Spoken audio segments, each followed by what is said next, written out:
nuk ka hajër dhe nuk ka gjë të mirë në këtë botë nëse vetëm një orë e kësaj dynjaje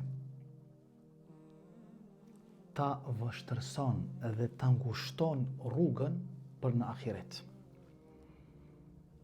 Nëse njeriu, robi,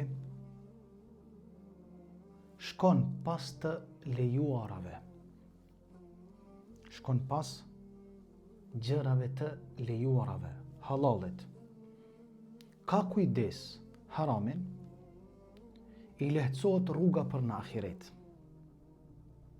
I lehtësohet rruga për tek Allahu subhanahu wa ta'ala.